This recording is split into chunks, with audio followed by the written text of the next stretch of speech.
আচ্ছা, আপনাদের কি মনে হয় এই পৃথিবীতে প্রকৃতির থেকে সুন্দর আর কেউ হতে পারে? আমার আমার তো মনে হয় নামটি না। লিখো প্রকৃতির এই তোমার যে অপরূপ সৌন্দর্য মনের চারিদিকে ছড়িয়ে আছে, মন্দিরে।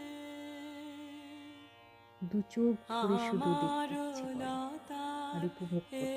একটি মুকুল আর এই ভুলিয়া সৌন্দর্যের মধ্যে তুলিয়া সব রেখো থেকে সুন্দর আমার তোমার মনে হয় ফুল, আলোক যার এত বন্ধনে। এত রঙের মেলা, সারাক্ষণ আমার শুধু সুগন্ধ, স্মরণ সৌন্দর্য শুভ আর চোখের আরাম দিয়ে যাচ্ছে সিঁদুরে আমাদের। একটি বিন্দু মানুষও যদি একক এরকম হতো তোমার বেশ ভালো হতো, ললাট প্রকৃতি আরো বেশি চন্দনে। সুন্দর হতো।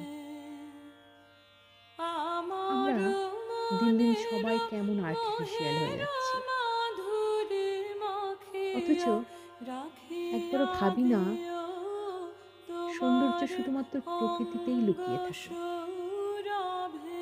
আর্টিফিশিয়াল তো শুধুমাত্র ক্ষণিকের জন্য, আমার আকুল চিরস্থায়ী নয়। জীবন প্রকৃতি চিরস্থায়ী, মরণ প্রকৃতির সৌন্দর্য লুটিয়া চিরস্থায়ী। লুটিয়া নিও তাই প্রকৃতিকে যত্ন তোমার করলে অতুল আমরা নিজেরাই গৌর। অপরূপ সৌন্দর্যের অধিকারী হব।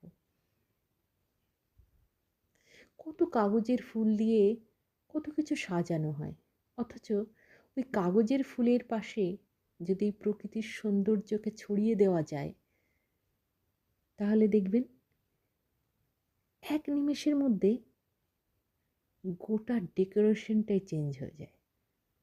কি অপূর্ব লাগে, কি অদ্ভুত! এই যে আমার ছোট্ট ছাদ বাগান, আমরা চেষ্টা করি আমাদের এই ছোট্ট ছাদ বাগানে ফল, ফুল, লতা, গুল্ম দিয়ে সাজানোর। তো এই ছাদ বাগানে এবার আমরা সাজিয়েছি অনেক রকমের ফুল দিয়ে, আর সবাই তাদের সৌন্দর্য মেলে ধরেছে আমাদের সামনে। আর কি অপূর্ব আনন্দ লাগে, কি অদ্ভুত লাগে, চোখটা জুড়িয়ে যায় ছাদে এলেই। অদ্ভুত রকমের সৌন্দর্য।